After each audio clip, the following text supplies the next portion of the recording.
Dans cette capsule, on va voir la notion de dérivée partielle et de gradient. Alors, en apprentissage automatique, ce qui va nous intéresser, c'est d'avoir de l'information sur les variations de fonctions, mais qui varient, de fonctions qui ne dépendent pas seulement d'un argument x, mais de plusieurs arguments. En fait, ce qui va nous intéresser, c'est d'étudier et d'exploiter de l'information sur la relation entre la perte d'un algorithme et par rapport à ses paramètres, en fait. Et ces paramètres, il va en avoir plusieurs, un peu comme dans le perceptron. On a tout un vecteur de poids W qui correspondent à tous les paramètres du perceptron. Alors, dans ce cas-ci, ce dont on va avoir besoin, c'est des dérivées partielles pour obtenir de l'information sur la variation d'une fonction, mais par rapport à chacun de ces arguments, à chacune de ces variables d'entrée. Donc, la dérivée partielle, c'est en fait la dérivée, mais appliquée à une fonction où on va considérer une seule variable à la fois et toutes les autres variables vont être considérées comme étant constantes. On a ici le cas spécial de deux variables d'entrée d'une fonction. Donc, on a une fonction qui a deux seuls arguments.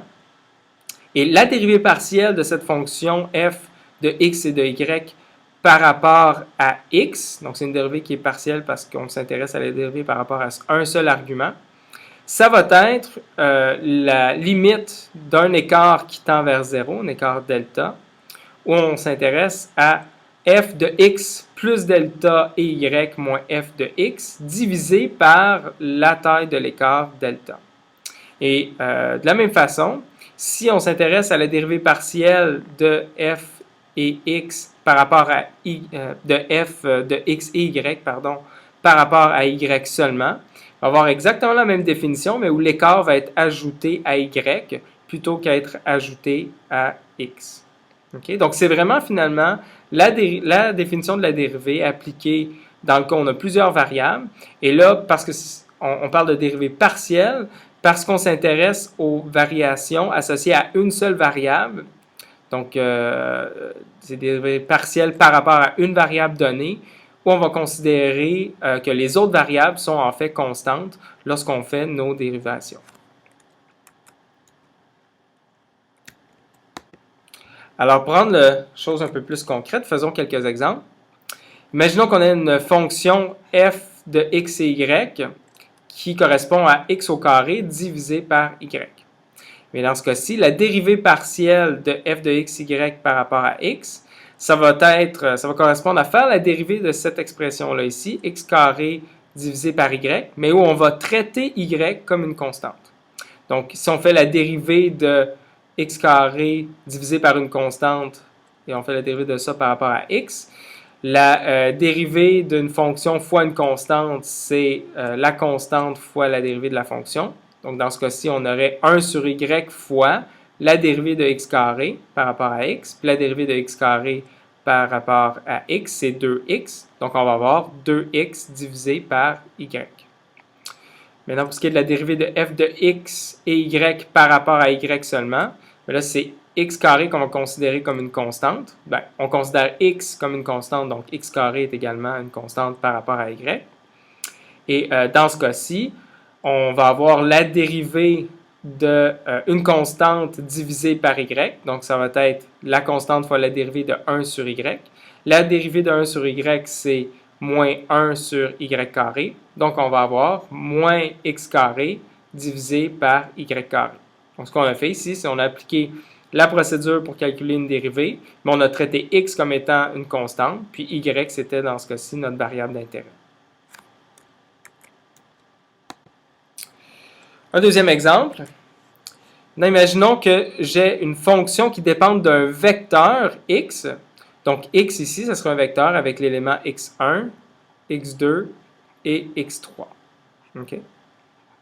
Et là, imaginons que je veuille calculer la dérivée de cette fonction-là qui prend un vecteur en entrée, mais par rapport à une seule variable, dans ce cas-ci, x1.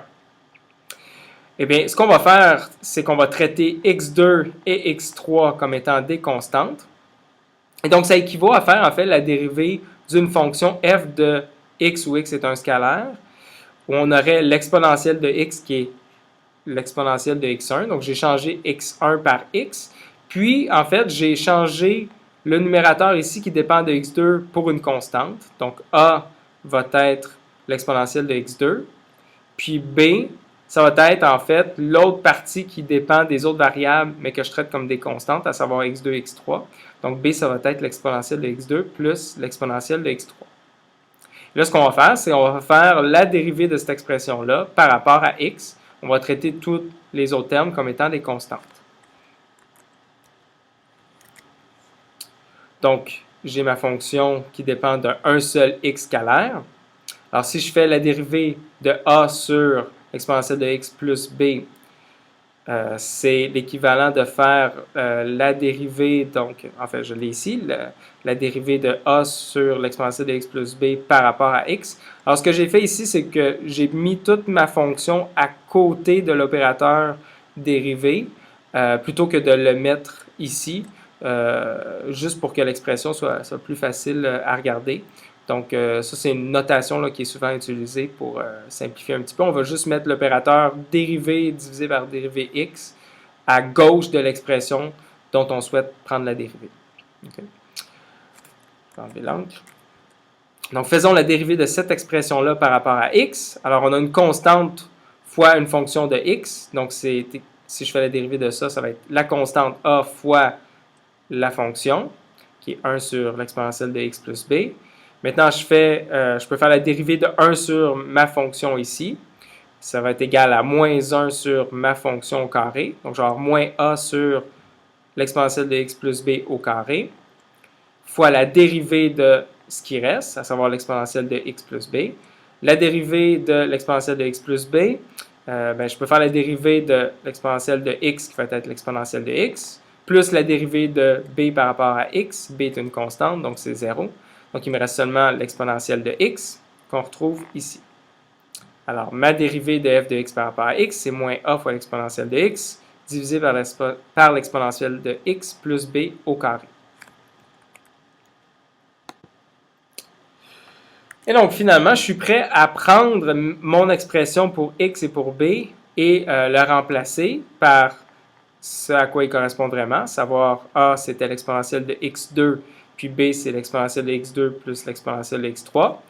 Puis x, je vais le remplacer par la variable originale qui était x1, ce qui veut dire que la dérivée partielle de f de x par rapport au premier élément du vecteur x, donc par rapport à x1, c'est a fois l'exponentielle de x. Donc, si je remplace, c'est moins l'exponentielle de x2 fois l'exponentielle de x1, divisé par l'exponentielle de x plus b au carré. Si je remplace, c'est l'exponentielle de x1, qui était l'exponentielle de x ici, plus b, l'exponentielle de x2 plus l'exponentielle de x3, tout ça au carré.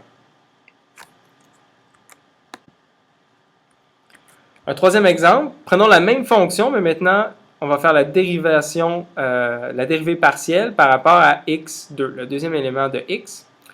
Bien, dans ce cas-ci, parce qu'on a x2 au numérateur, le numérateur ne sera pas une constante, ça va être l'exponentielle de x. Mais on va encore avoir b, et b, dans ce cas-ci, ça va être l'exponentielle de x1 plus l'exponentielle de x3, donc les termes qui ne dépendent pas de x2.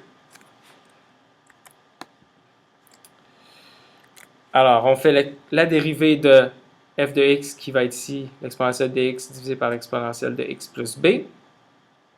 Donc, on a en fait la dérivée d'une fonction de x divisée par une autre fonction de x. Ça veut dire qu'on a la dérivée de la première fonction de x au numérateur, l'exponentielle de x par rapport à x, fois 1 sur l'exponentielle de x plus b, moins le numérateur divisé par le dénominateur au carré fois la dérivée du dénominateur, qui est l'exponentielle de x plus b. Donc, la dérivée de l'exponentielle de x, c'est l'exponentielle de x, fois 1 sur l'exponentielle de x plus b, qu'on retrouve ici, moins l'exponentielle de x fois la dérivée de ça, ici, la dérivée de l'exponentielle de x plus b, parce que b, c'est une constante, la dérivée de b par rapport à x, c'est 0. Il ne reste plus que la dérivée de l'exponentielle de x par rapport à x, qui est l'exponentielle de x. Donc, on a deux fois l'exponentielle de x ici. En fait, j'aurais pu enlever ça, puis juste écrire l'exponentielle de x au carré, divisé par le terme ici, qui est l'exponentielle de x plus b au carré. Et encore une fois, tout ce qui était des termes constants, je peux finalement les remplacé par l'expression originale. Donc, b va devenir l'exponentielle de 1 plus l'exponentielle de 3. X va redevenir x2, ce qui me donne l'expression ici.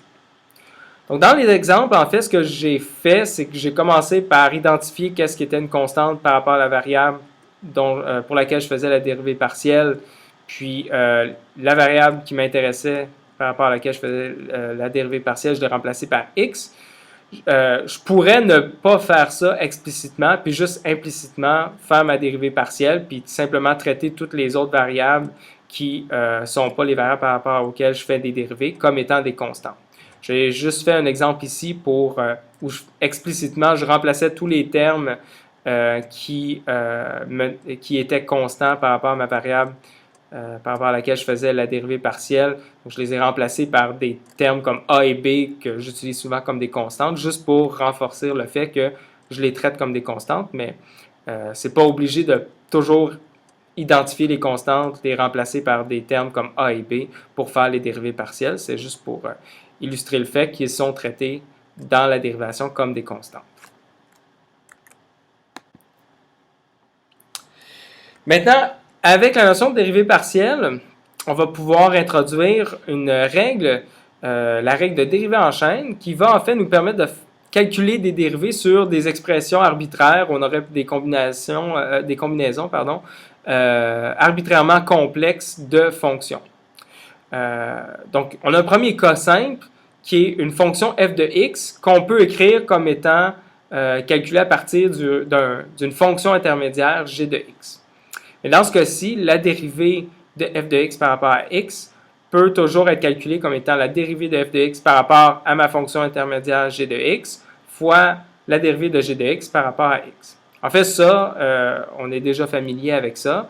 On a vu, par exemple, que si je veux calculer la dérivée de l'exponentielle d'une fonction f de x, ou si je veux calculer ça par rapport à x, ben c'est en fait égal à la dérivée de l'exponentielle de f de x par rapport à f de x, qui se trouve à être exponentielle de f de x, fois la dérivée de f de x par rapport à x. Okay? Donc, on a déjà vu en fait des cas, des exemples de cette règle-là qui est plus générale, qui est vraie pour n'importe quelle fonction.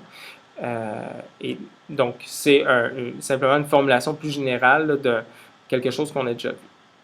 Maintenant, ce qui est nouveau ici, c'est la règle de dérivation en chaîne où, en fait, notre fonction f de x peut être exprimée à partir de résultats intermédiaires, de plus d'un résultat intermédiaire gi de x.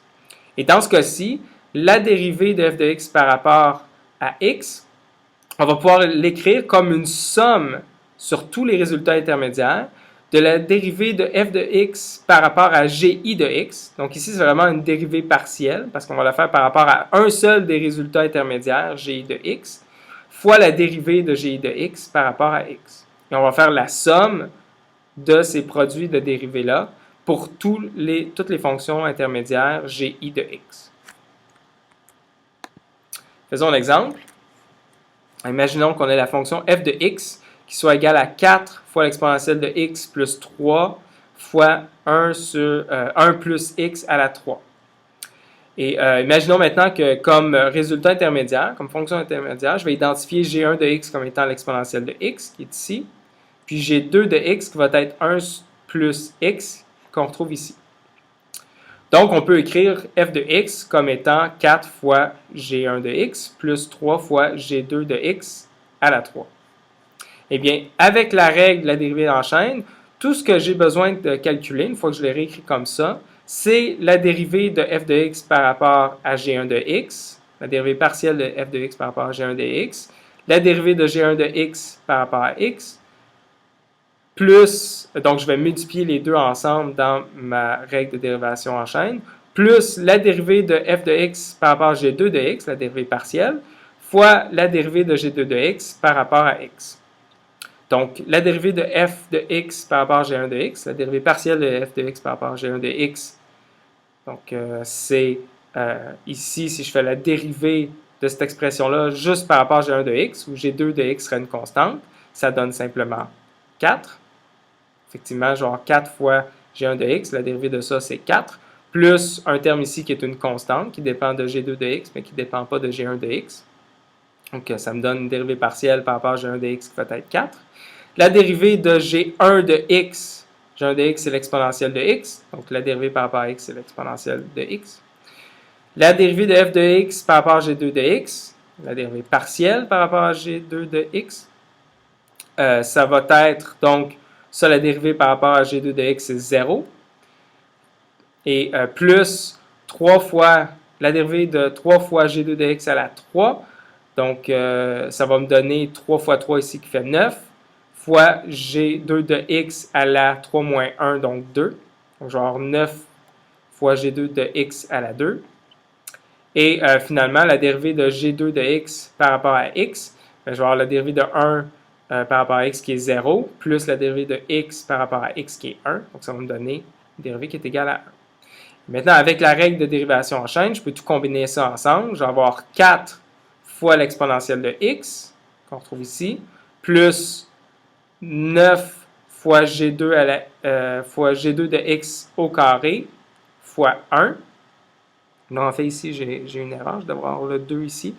Donc, plus 9 fois g2 de x au carré fois 1, où j'aurais un 1 ici, mais je n'ai pas besoin donc, quelque chose fois 1, c'est quelque chose en question. Donc, ça me donne 4 de l'exponentielle de x plus 9 fois g2 de x qui est 1 plus x, qu'on retrouve ici, au carré. Okay? Donc, ça, c'est un exemple de l'application de la dérivation en chaîne qui nous permet, en fait, de faire une dérivée pour des expressions qui sont arbitrairement complexes. Et finalement, on va voir la notion de gradient. En fait, c'est un concept qui est très simple. Donc, le gradient d'une fonction f, qu'on va noter par un delta à l'envers de f, ça va être simplement le vecteur qui va contenir toutes les dérivées partielles de f par rapport à chacune de ces variables d'entrée. Par exemple, si on avait la fonction f x, y qu'on a vu précédemment, donc disons f x, y est égal à x au carré divisé par y. C'est le premier exemple qu'on a vu dans cette capsule. Alors, le gradient de cette fonction-là, ça va être le vecteur où le premier élément, c'est la dérivée partielle de f de xy par rapport à x, puis le deuxième élément, ça va être la dérivée partielle de f de xy par rapport à y seulement. Et dans ce cas-ci, on avait calculé que la dérivée partielle par rapport à x, c'était 2x divisé par y, puis la dérivée partielle par rapport à y, c'était moins x au carré divisé par y au carré. Donc, le gradient, dans ce cas-ci, ça va être un vecteur où chacun des éléments est une expression par rapport à nos variables x et y. Et donc, ce concept-là de gradient, c'est quelque chose qui va être utile, en fait, pour analyser les variations puis le comportement d'une fonction lorsqu'on a une fonction qui contient plus d'une variable. Dans le gradient, dans ce vecteur-là, on a en fait l'information sur la variation de la fonction par rapport à chacune de nos variables dont dépend notre fonction f.